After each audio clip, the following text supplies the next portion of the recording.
Hi friends, எல்லாருமே எப்படி இருக்கீங்க? ஃபர்ஸ்ட் எல்லா ஃப்ரெண்ட்ஸ்க்குமே ரொம்ப ரொம்ப நன்றி. நம்மளோட நாகாசோலை நேச்சுரல் ஆஃபர் ரொம்ப சூப்பரா போயிட்டு இருக்கு. இந்த ஆஃபர் பாத்தீங்கன்னா 1ஆம் தேதியில இருந்து 7ஆம் தேதி வரைக்கும் மட்டும் தான் நம்ம கொடுத்துருக்கோம். ஸோ இந்த ஆஃபரை நீங்க மிஸ் பண்ணாம யூஸ் பண்ணிக்கோங்க. இந்த ஆஃபர்ல உங்களுக்கு நீங்க வாங்குற ப்ராடக்ட்டுக்கு ஏற்ற மாதிரி சில ஃப்ரீ ப்ராடக்ட்ஸும் வரும். ஒன்று வந்து கால்சியம் அண்ட் அயன் பவுடர், அது 1/4 கிலோ வரும். அப்படி இல்லைனா வெயிட் லாஸ் லஞ்ச் 1/2 கிலோ வரும். இல்லைனா ஸ்கின் ஆயில், இல்லைனா க்ளோ சீரம், இந்த மாதிரி ஃப்ரீ ப்ராடக்ட்ஸ் வரும். இன்னொன்று வந்து தமிழ்நாடு பாண்டிச்சேரிக்குள்ள நீங்க இருக்கீங்க அப்படின்னா உங்களுக்கு கொரியர் சார்ஜ் இல்லாம ஃப்ரீ ஷிப்பிங்ல வரும். நம்ம வெளிநாடுகளுக்கும் ப்ராடக்ட்ஸ் அனுப்பிச்சிட்டு இருக்கோம். ஸோ நீங்க எங்க இருந்தாலுமே ஆர்டர் கொடுக்கலாம். இன்னைக்கு வெயிட் லாஸ் காம்போவை வச்சு ஒருத்தவங்க சூப்பரான ரிசல்ட் கொடுத்துருக்காங்க. அதை ஷேர் பண்ணிட்டு அதுக்கப்புறமா நம்மளுடைய வெயிட் கெயின்கான ப்ராடக்ட் பத்தி நான் உங்களுக்கு சொல்றேன். வெயிட் லாஸ் ரிசல்ட் பாத்தீங்கன்னா இந்த வெயிட் லாஸ் காம்போ அவங்க யூஸ் பண்ணி கண்டினியூவா விடாம யூஸ் பண்ணிருக்காங்க. இதை யூஸ் பண்ணதுனால நிறைய பேருக்கு லேடிஸ்க்கு பாத்தீங்கன்னா இப்ப குழந்தை பிறந்ததுக்கு அப்புறம் அதிகப்படியா இந்த அடிவயிறு வந்து தொங்கும். ஒரு மாதிரி ரொம்ப தொங்க ஆரம்பிச்சிடும் நம்மளுக்கு. அது வந்து ஓவர் வெயிட் போடும்போது இன்னும் நம்மளுக்கு அந்த அடிவயிறு வந்து அதிகமாக தொங்க ஆரம்பிச்சிடும். அது நம்ம உக்காந்தாவே நம்மளுடைய தொடப்பகுதியில் வந்து அந்த வயிறு அப்படியே டச் ஆகுறது தெரியும். அதனால அந்த விஷயமே பார்த்தீங்கன்னா இது வந்து அவங்களுக்கு சூப்பராக சரியா இருக்கு. இன்ச் லாஸ் அதிகமாக இருக்கு. ஸோ நீங்களும் வெயிட் லாஸ் பண்ணணும், இந்த மாதிரி வயிறு ஓவர் பெருசா இருக்கு, இந்த மாதிரி விஷயங்கள்லாம் இருந்துச்சு அப்படின்னா தாராளமாக நீங்கள் ட்ரை பண்ணலாம். சூப்பராக உங்களுக்கு வெயிட் லாஸ் இருக்கும்.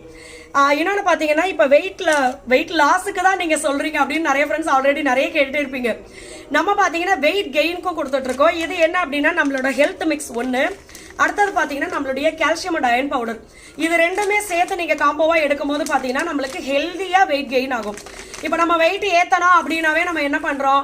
பீட்சா சாப்பிடலாம், பர்கர் சாப்பிடலாம், பரோட்டா சாப்பிடலாம், இதெல்லாம் சாப்பிட்டாவே வெயிட் ஏறிடணும். வெயிட்டும் ஏறும், கூட சேர்ந்து நோயும் ஏறும். ஸோ இந்த மாதிரி விஷயத்தெல்லாம் வச்சு நீங்கள் வெயிட்டை அதிகப்படுத்தணும் அப்படின்னு நினைக்காதீங்க. ஆரோக்கியமான முறையில் வெயிட்டை ஏற்றுங்க. அதுக்கு நம்மளுக்கு கொஞ்சம் டைம் எடுத்தாலும் ஆரோக்கியமான முறையில் வெயிட் ஏற்றுவோம். மற்றதெல்லாம் இந்த மைதா ஐட்டம்ஸ் இதெல்லாம் சாப்பிட்டு வெயிட் போட்டீங்க அப்படின்னா திருப்பி அதை வந்து கண்டிப்பாக டாக்டர் குறைங்கன்னு தான் சொல்லுவாங்க. அதனால நீங்க ஹெல்தி வேல வெயிட்டை கெயின் பண்ணுங்க. இதை வந்து குழந்தைங்களுக்கு நிறைய ஃப்ரெண்ட்ஸ் இது ரெண்டும் சேர்த்து காம்போவா கொடுக்குறாங்க. ரிசல்ட்டும் சூப்பரா இருக்கும். இன்னொன்று குழந்தைங்களுக்கு ரொம்ப ஆரோக்கியமானது, கால்சியம் அண்ட் அயன் சத்து அவங்களுக்கு கிடைக்கும். இன்னொன்று நம்மளுடைய சத்து மாவை பார்த்தீங்கன்னா இதுல வந்து வெள்ளை அரிசியே நம்ம சேர்க்கறதே கிடையாது. எதுவுமே வெள்ளை அரிசி சேர்க்கறதே கிடையாது. எல்லாமே பார்த்தீங்கன்னா சிறுதானியங்கள், முக்கியமா வெள்ளை அரிசி நம்ம இதுல சேர்க்கறது கிடையாது. ஏன்னா சில பேர் பார்த்தீங்கன்னா அதோடைய திக்னஸ்க்காகவும் அதை வந்து குவான்டிட்டி அதிகப்படுத்தணும் அப்படின்றதுக்காக வந்து வெள்ளரிசி, அதாவது பச்சரிசி, புழுங்கலரிசி இந்த மாதிரி சேர்ப்பாங்க. பட் நம்ம அந்த மாதிரி சேர்க்கறது கிடையாது. ஸோ கவுனி அரிசி இந்த மாதிரி நிறைய சிறுதானியங்கள் வச்சு பண்றது. ஸோ இது ரொம்ப ரொம்ப ஹெல்தியான ஒரு விஷயம். நிறைய பேர் இதை சாப்பிட்டு அது ஆரம்பத்துல இருந்து நான் சொல்லியிருக்கேன். நிறைய ஃப்ரெண்ட்ஸ் பார்த்தீங்கன்னா இந்த சத்து மாவு எடுத்து வெள்ளைப்படுதல் பிரச்சனையே எனக்கு சரியா இருக்கு அப்படின்னு சொல்லியிருக்காங்க. ஸோ இது எல்லாமே பார்த்தீங்கன்னா சிறுதானியங்கள் வச்சு பண்றதுனால நம்மளுக்கு ஆரோக்கியமான முறையில் ஹெல்தியா நீங்க வெயிட்டை கெயினும் பண்ணலாம். இன்னொன்று நம்மளுக்கு எந்த பிரச்சனையும் இல்லாம நம்மளுடைய பிரச்சனைகளும் சரியாகும். கால்சியம் அண்ட் அயன் பவுடர் மட்டும் எடுத்தா வெயிட்ல ஏறாது, அதை பத்தி பயப்படாதீங்க. ரெண்டுமே சேர்த்து எடுத்து நார்மல் ஃபுட் எடுக்கும் போதும் வெயிட் கெயின் இருக்கும்.